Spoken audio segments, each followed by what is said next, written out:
Dy pikat tjera ku dua të ndalem, edhe ndërkohë lëm edhe numrin e telefonit për ndonjë telefonat, të ndihesh bosh emocionalisht. Si mund të ndihesh bosh kur ti je gjithmonë i rrethuar nga të tjerë? Është niveli më i lartë i vetmisë dhe i plogështisë ku njeriu ndjen që njerëzit përreth nuk i përmbushin shpirtin. Mund të vijë si pasojë edhe përjetimit të një faze fillestare të një çrregullimi humori, siç është depresioni për shembull. Sinjali i parë është që ne ndjejmë një shkëputje emocionale dhe ky boshllëku na pengon që ne të shijojmë jetën. Kemi mendime pesimiste, po ndonjëherë ndjehemi bosh sepse ndjehemi dhe të pakuptuar. Ndonjëherë ndihemi bosh se kemi luftuar kaq shumë për të përshtatur me pritshmëritë të tjerëve përreth, sa kemi mbytur veten. Po në një raport të rastësor, pra ke patur një raport që nuk ka zgjatur mjaftueshëm, ka qenë diçka e shkurtër kalimtare, një marrëdhënie që përfundon. Bosh ndihesh më pas, je bosh emocionalisht. Si mundet të rikuperohet ky boshllëk emocional?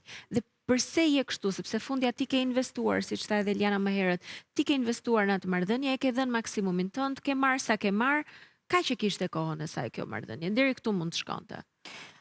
Pra pse nuk jemi kaq të qartë, por ndoshta ndjejmë atë lloj boshllëku. Ndonjëherë ngelemi peng edhe i pjove të tjerëve, sepse kur një marrëdhënie mbyllet, jo në të gjitha rastet tjetri është i qartë, ai tjetri që ne kemi zgjedhur të investohemi dhe të na thojë që deri këtu shkoj, por gjithmonë lën një pjo.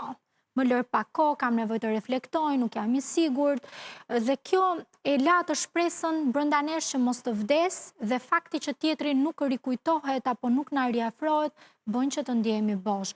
Ndonjëherë ndjehemi bosh edhe sepse nuk po na vjen alternativa që ne presim. Po nuk na vjen alternativa që ne presim, sepse ndodh që ulim pritshmëritë dhe zgjedhim personin e gabuar nga nevoja e domosdoshme për të patur dikë pranë. Dhe kur ne zgjedhim nga nevoja e domosdoshme për të patur dikë pranë, është një zgjedhje në presion, nuk është një zgjedhje e shëndetshme, na çon te alternativa e gabuar. Kemi një telefonat ndërkohë. Vetëm ta presim pak që të mos e humbasim. Po? Alo? Mirë se erdhët. Po, cila është pyetja ju lutem?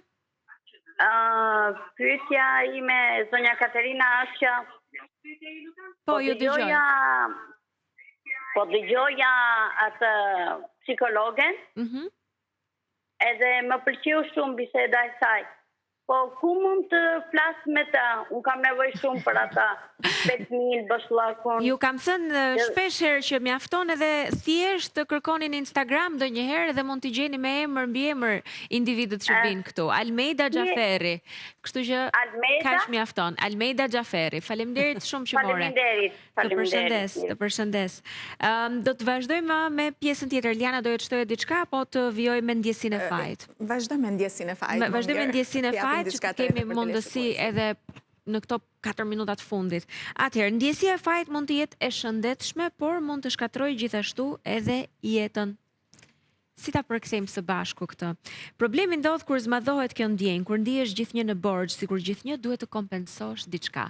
Kjo mund të jetë edhe në një marrëdhënie të rindërtuar, kur ka ndodhur një krizë, ka ndodhur një traumë, duhet të percepton një herë veten. E risjelli marrëdhënien në jetë, por në fakt njëra prej palëve, fajtoria, po e quajnë thonjza, ka dhe ndjenjën e fajit. Në prishjen e një marrëdhënie unë nuk mendoj që ka fajtor, sepse nëse dikush le të themi bën fajin i pari, atëherë duhet jetë personi tjetër i cili duhet ta mbështesi, duhet qartësoj situatën, duhet vendosë një marrëdhënie të përbashkët, çfarë i ka munguar dhe si mund të rekuperohet kjo gjë.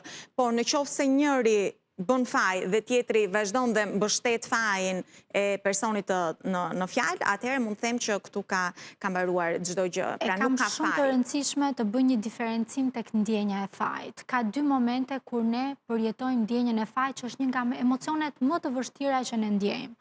Ndjehemi në faj sepse kemi bërë një veprim të gabuar dhe duhet të marrim përgjegjësi, dhe ndonjëherë çlirimi ndodh kur ne i kërkojmë falje tjetrit dhe rregullojmë sjelljen, korrigjojmë veprimet tona, ndodh që na bëjnë të tjerët të ndjehemi në faj për të na mbajtur nën kontroll, nëpërmjet frazave, pas gjithë sakrificave që kanë bërë për ty, ti po mendon për veten tënde. Por ai faji ka lidhjen shkak pasojë. Të lutem ta mbaroj pak. Kur të tjerët na ushqejnë ndjenjën e fajit për të na mbajtur nën kontroll, Kjo është një sinjal alarmi apo një red flag, një flamur i kuq, ku ne duhet reflektojmë dhe t'jemi të sinqert. Tjetri po kërkon të na nënshtrojë, të na mbajë nën kontroll, duke na bërë të ndjehemi në faj. Ndonjëherë janë edhe ata prindrit narcisist që thonë, e ke mendjen vetëm te familja jote, nuk kujtohesh të marrësh një herë në telefon, ku je ti, unë të kam përkushtuar gjithë jetën. Këto nuk janë ndjenja faj të shëndetshme. Pra, nëse ne kemi bërë diçka gabim, duhet të mbajmë përgjegjësi. Nëse tjetri kërkon të na manipuloj dhe kontrolloj me ndjenjën e fajt, duhet i themi jo, kjo nuk është okay. Ja një moment pres telefonatën, po, alo? Alo? Ju lutem, mund të vazhdoni me pyetjen? Alo, përshëndetje. Në rregull, nëse nuk është i gatshëm që të komunikojë me ne, do të vazhdojmë me pjesën tjetër ne këtu me bisedën. Ishim tek ndjenja e fajit, pra se të ndërpreva për shkak telefonatës.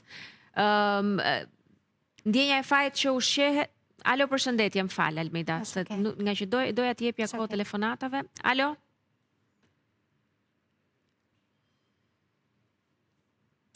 Në rregull. Katerina, më fal, të bëj një pyetje të fundit, meqense se jam në sekondat e fundit. Një marrëdhënie e cila të mundon, por je në një familje, ke krijuar familje, të ruash familjen, pavarësisht se marrëdhënia në çift nuk është ajo që duhet jetë, apo të bësh një divorc egoist? Po s'kemi pse ta quajmë divorc egoist, mendoj. Nëse një marrëdhënie nuk funksionon, nëse një marrëdhënie ka mbaruar, nëse ti ke bërë çmos për ta rekuperuar dhe për ta rigjeneruar, për t'i dhënë forcë për të vazhduar kësaj marrëdhënie dhe shikon që kjo nuk ka rezultuar efektive, atëherë unë personalisht mendoj që më mirë kjo marrëdhënie të ndërpritet, sepse mund të rifilloj një cikël i ri ku ti gjen veten, ku ti gjen atë çfarë të ka munguar në të gjithë raportin që ke pasur më parë. Një divorc është i domosdoshëm të bëhet për të parandaluar dëmin tek fëmijët. Nëse zgjidhja më e mirë është që të ndajemi duke bashkëprindëruar me respekt. Ju falenderoj shumë rrallë. Faleminderit që ishit këtu. Faleminderit që kaluam kohën bashkë. Faleminderit gjithëve që na ndoqët. Do takohemi përsëri nesër në Shije Shtëpie.